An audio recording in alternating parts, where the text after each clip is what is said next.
We are hiking through the forest to visit places of art. There are actually many good spots as we walk along. We are going to interview Marc Walter, if we can find him. Yeah, he's there. He's the tallest man you can see. We're going to interview Marc Walter, and he's like the tallest guy we can see. So when you see somebody's head stick up above the trees, that's him. This is a picture of art made by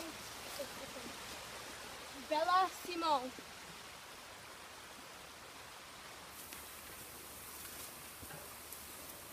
This is a piece of art made by another artist that we saw.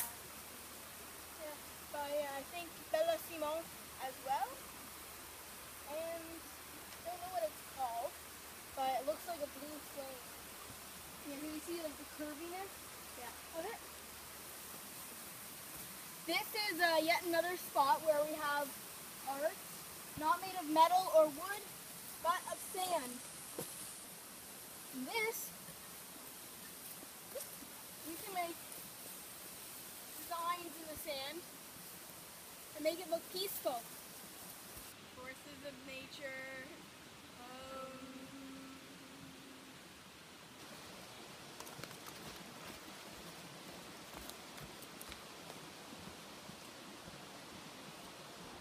I think that we found him. And so what are you going to do with those interviews? Well, eventually tomorrow we're going to edit them and pick the ones that really stand out. Nice. So it's like a camp? It's like a filming camp kind of thing? Film camp? Kind of. Yeah. What work do you most enjoy doing? Well, for 10 years I've been working in nature using organic materials. So I work with whatever I can find on the sites where I work. And the most thing that I enjoy here when I work in nature is, well, there are two things. It's working with nature, so it helps me reconnect and touch things that support us humans on the earth. And the second thing is like that people, when they see the work, usually they speak, they express their emotions. What memorable responses or comments have you had on your work? I think the most memorable answers are like when people get moved, when people actually have emotions, when they react, whether they like it or don't like it. It's kind of frustrating to me when people don't notice it, because it means that like I was not able to reveal something. If people notice it, then it means like something got shown, and then they start noticing. And it's not only my piece. Like if you look, it's going high up, right? So people start noticing the light maybe that falls on it, or maybe the moss on that rock. And then if they notice the rock on that moss, maybe they will notice the moss on other rocks. So it helps people open their eyes differently. That's what I like most in the way people answer. Can I ask you a question? Do you like it? How does it make you feel? What do you see? Anything that you like or don't like, or something you would like to change? You can say anything, even if it's not nice. I like it because it like draws me more to nature, and Okay. and I'm sort of always outside, so I see lots of stuff. Yeah. So you see, like creating in nature, it helps also people enjoy nature, right? So you can, and also you can notice that you can work with anything. You can work with the stones, with the trees, with the moss, with the leaves, anything. Right? So it's easy, it's accessible material and an accessible environment, right? So yeah. Why did you pick this particular spot? Because of the tree. Usually I walk back and forth wherever I'm asked to work, and sometimes there are some aspects of the trail that attract me more than others. And first I thought I would work on the water.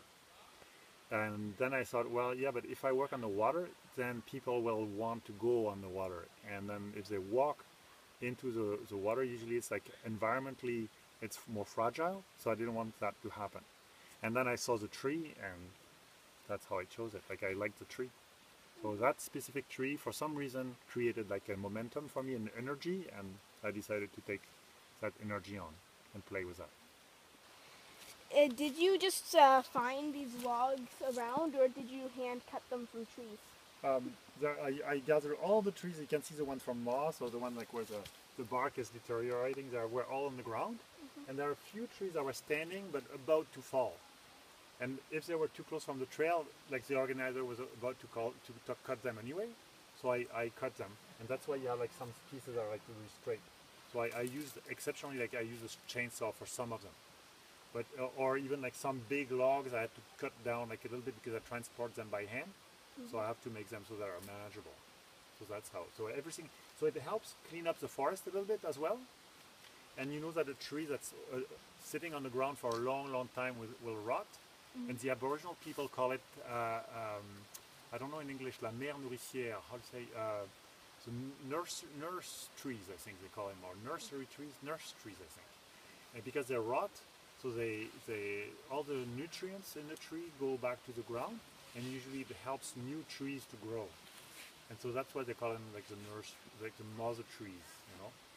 So in a way, this stream is going to rot after a long time, and then it will help like also like new trees to grow. Do you feel that nature should be tampered with or left alone for other people to look at? That's a great question. Because I'm tampering in a way, right? Because I'm reorganizing nature. So it's always a balance between wanting to create something that is new and offers a new rhythm in nature, and at the same time respecting nature. But when you create something big like this, you go back and forth, and it's a balance between something that you want to create and respecting the site where you work.